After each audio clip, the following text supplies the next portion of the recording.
السلام عليكم ورحمة الله. أهلا بكم إلى هذه الحلقة من برنامج من الداخل عبر قناة الميادين. معكم زينب صفار.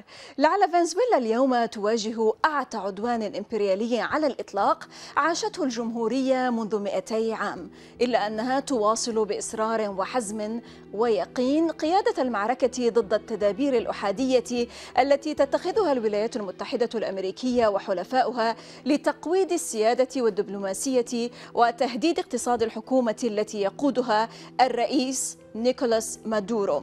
ولعل الشعب الأمريكي المضلل كما يقول المتابعون المطلعون لا يسمع الكثير عن فنزويلا، مثل كيف تعمل الحكومة الأمريكية لسنوات على زعزعة استقرار البلاد وخلق ما يعرف بتغيير النظام بانتهاك صارخ للأعراف الدولية، ويشمل هذا التدخل التخريب الاقتصادي ومحاولات الانقلابات لوضع أصحاب النفوذ اليميني في السلطة وأكثر فأكثر، وبهدف جمع مجموعة كاملة من الأدلة على المساعي الأمريكية الحثيثة لتخريب فنزويلا والسيطرة على ثرواتها. توجه وفد بتنظيم من المجلس السلام الأميركي يضم 13 من قادة السلام والحقوق المدنية والمنظمات النسائية إلى كاراكاس لمدة 5 أيام، وشعارهم: لا تنازل، لا تراجع، النضال من أجل الفوز، وإرادة الشعوب تغير التاريخ. يطيب لنا أن نستقبل إذن من واشنطن دي سي السيد أجامو باراكا، الناشط الحقوقي الدولي الأميركي وعضو المجلس التنفيذي لمجلس السلام الأمريكي والمنظم الوطني لتحالف السود من أجل السلام، ليحدثنا أكثر عن قيادته هذه الرحلة الاستكشافية في تلك الظروف الصعبة في البلاد. Ajamo Barak, an internationally recognized human rights defender and member of the executive board of the U.S. Peace Council and national organizer of the Black Alliance for Peace, BAP. Welcome to Min al-Dakhil from the inside, sir. My pleasure to be with you. Thank you. It's our pleasure, sir, actually. So, as a delegation co-leader, Ajamo, you were in Venezuela as part of a big delegation of human rights, civil rights and peace rights activists to see and get first-hand experience on the ground of the real Venezuela and not that propagated in your mainstream corporate media. Firstly, the trip was complicated by American Airlines canceling all flights in and out of the country, which caused some complications. Yet, this did not quell you. Can you tell us about how did you manage such challenges, please?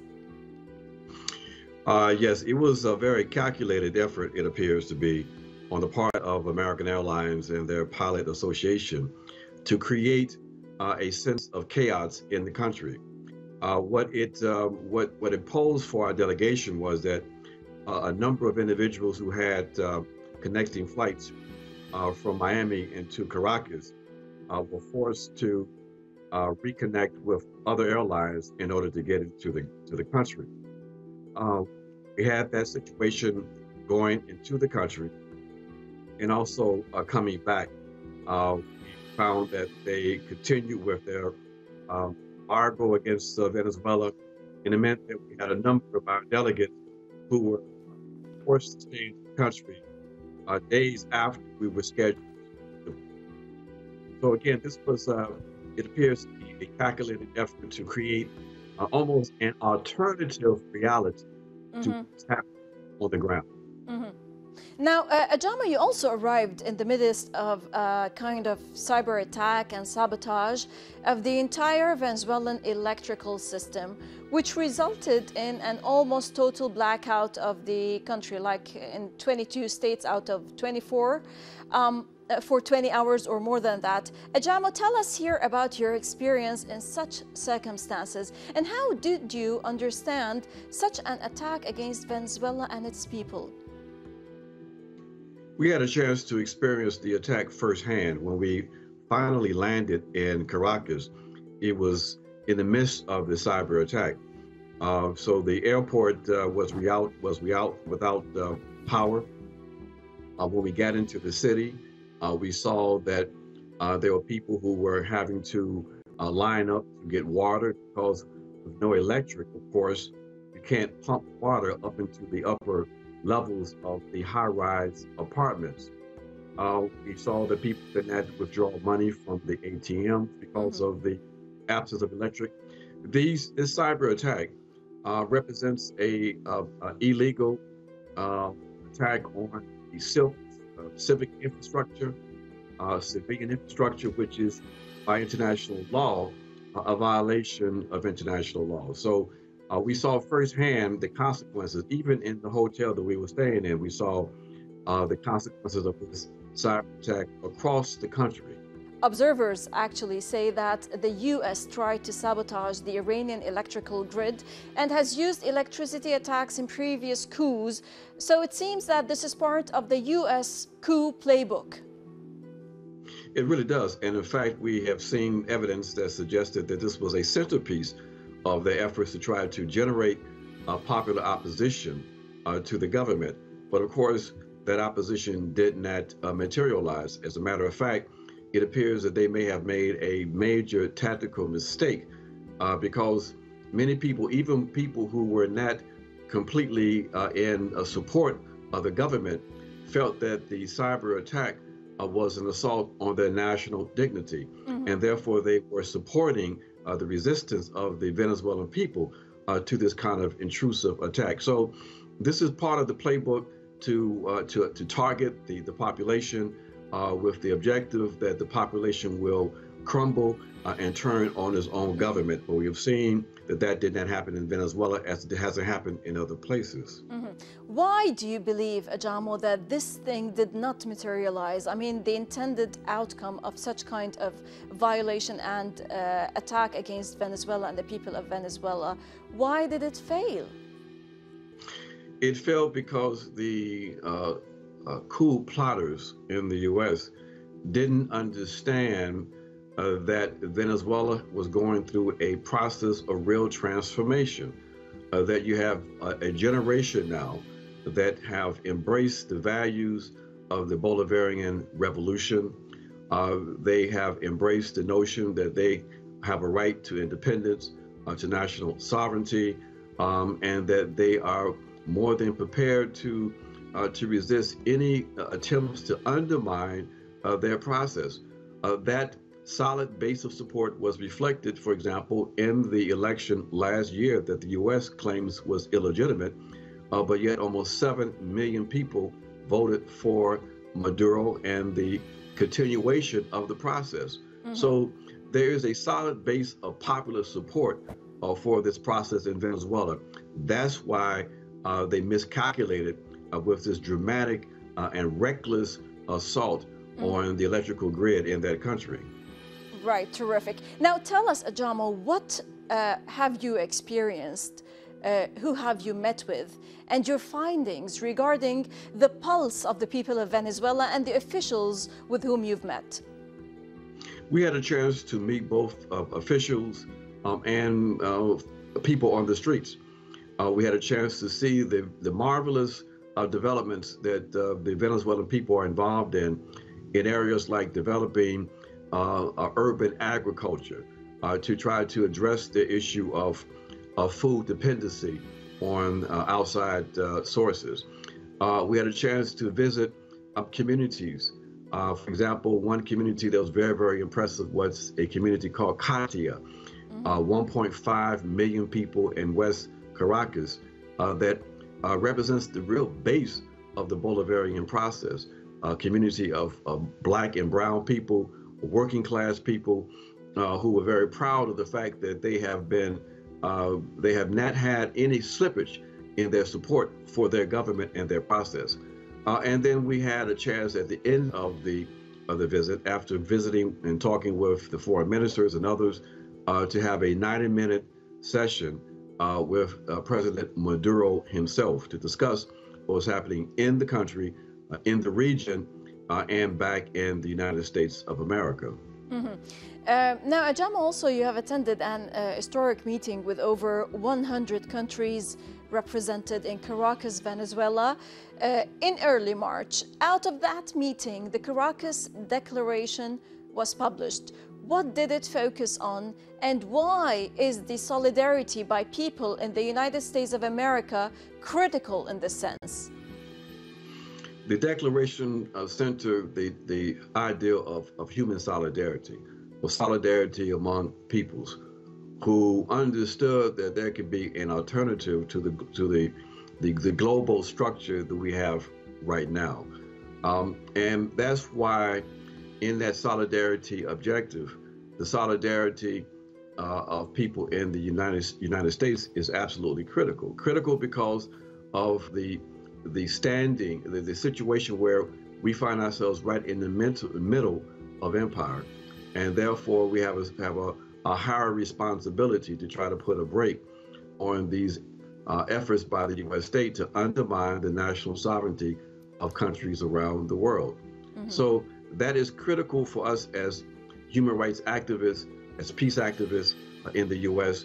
And we saw the Caracas Declaration and our own efforts is critical for grounding our work in developing that kind of solidarity with the people of Venezuela and the people of the globe.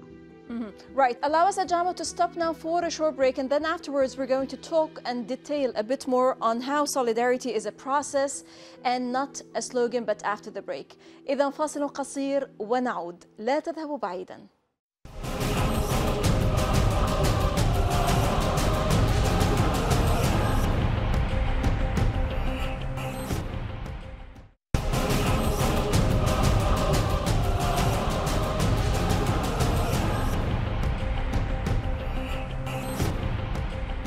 أهلا بكم من جديد. أجامو باراكا, internationally recognized human rights defender, a member of the executive board of the U.S. Peace Council and national organizer of the Black Alliance for Peace. Welcome back to the Inside, sir. Well, actually, Jill Stein, the Green Party's presidential candidate in 2012 and 2016, said, quote, "It's frightening to see the mainstream media push fake news and war propaganda about Venezuela just like they did about Iraq 16 years ago.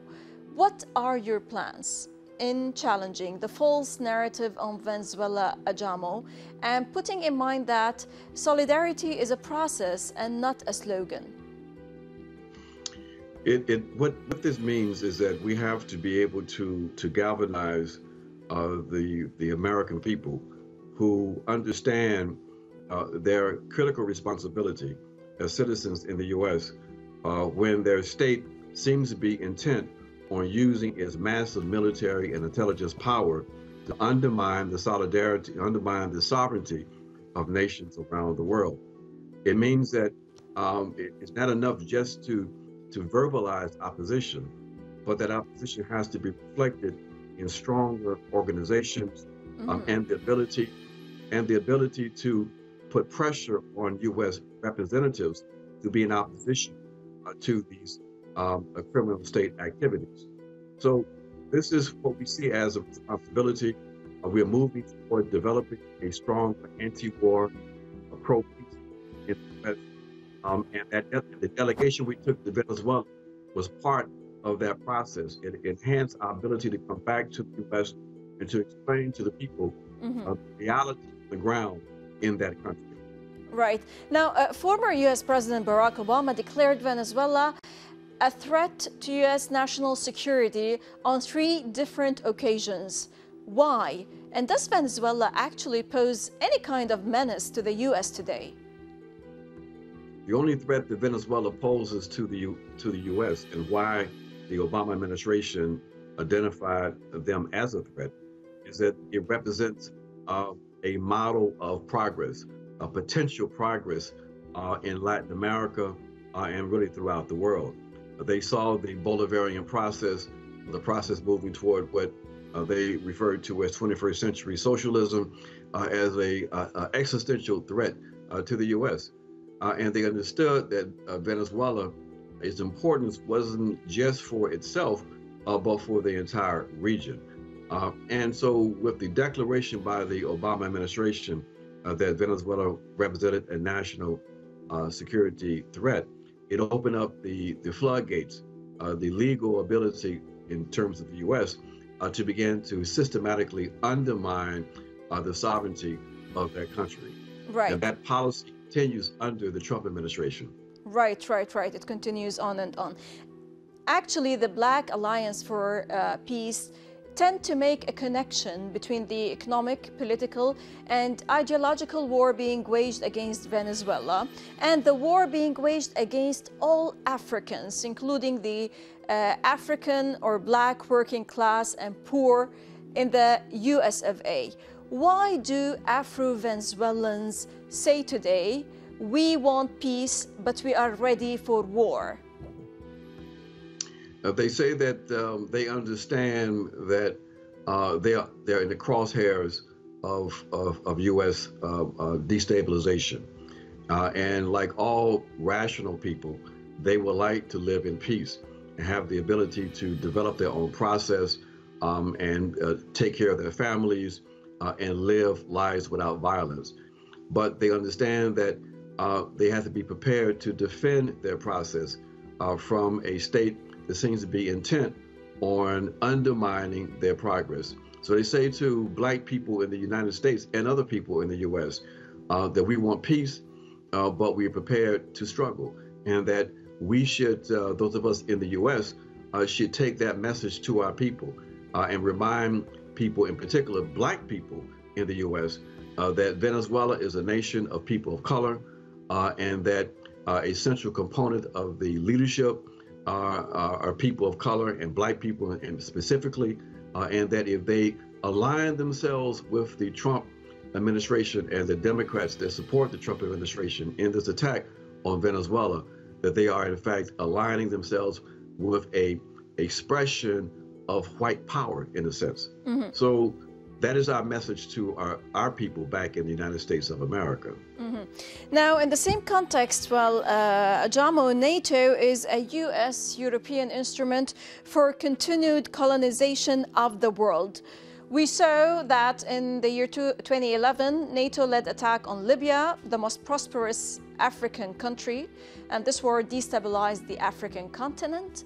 In fact, the 8th also anniversary of this invasion passed on March 19th, along with the 16th anniversary of the US-led Iraq invasion on March 20th. Actually, March is a month that commemorates multiple imperialist interventions. What events are you organizing to protest such imperialist interventions? We are in the midst of organizing a massive mobilization that's going to take place on Saturday, March 30th, to make the connection between Venezuela and NATO, for example. The focus is on NATO as an instrument of imperialist aggression. Those of us in the Black Alliance for Peace, we call attention to what we call the axis of domination, the US, EU, and NATO. And we say that there is a fundamental contradiction between the peace-loving people of the world who want only to have national development and peace, and this axis of domination coming from the West that is desperately attempting to try to maintain this global hegemony by any means necessary, including the use of massive violence. So this is the task that we see that the global South has today, to recognize the global contradiction, and it's the contradiction that we see in the Black Alliance for Peace that represents our main mission in terms of our work in the U.S. Right, bless your heart. Now, it also coincides with the first year to the Great March to Return of the Palestinians. What do you say today on the first anniversary of this 1 year to the start in Gaza of the demonstrations of the Great March of Return and the continuous non-stop Israeli human rights abuses, especially after Trump officially recognized Israel's annexation of occupied Golan? The violence unleashed against the Palestinian people on the Great March of Return and the silence of opposition to that violence, it reveals the moral hypocrisy of not only the Trump administration, but the corporate media and most of the punditry in the U.S.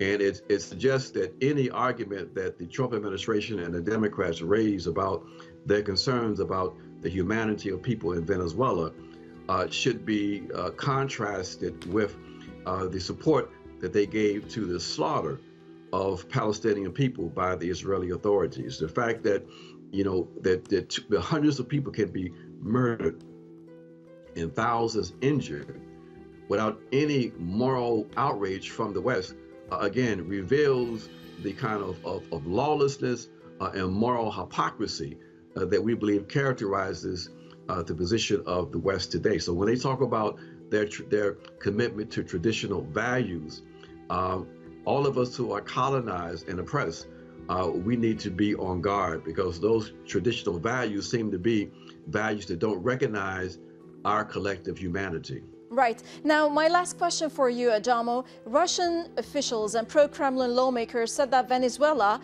after Iraq, Libya, Ukraine, and Syria, was becoming the latest victim of global U.S. efforts to foment regime change in violation of international norms. Now, Ajamo, how do you compare between Syria in 2011 onwards and Venezuela today, in how events escalated and the fabrication of narrative, how the opposition is trafficking hitmen, mercenaries and paramilitaries from Central America? Well, there's some very troubling parallels, but of course the situation is a little different in that Venezuela is really in the backyard of the U.S. state, and its ability to be even more mischievous and destructive is intensified. But we see that the Coup Playbook is quite consistent. The demonization of the government, the destabilization using proxy forces inside the country is quite consistent with that playbook. So we are hoping that the introduction of more intensive military activity in Venezuela is avoided. That's why we are mobilizing this weekend to continue the pressure on the U.S. state, to continue to educate people in the U.S. To be opposed to these interventions, so that there's not an escalation of violence with the same consequence for people in Venezuela as what we saw throughout the so-called Middle East over the last decade and a half. Right. Ajamo Barakah, internationally recognized human rights defender and member of the executive board of the U.S. Peace Council and national organizer of the Black Alliance for Peace. Many thanks indeed for joining us, for your insights, and you talk to us from Washington, D.C. Thank you so much. والشكر لكم مشاهدينا الكرام على طيب المتابعة من كل فريق عمل برنامج من كل الميادين. السلام عليكم ورحمة الله.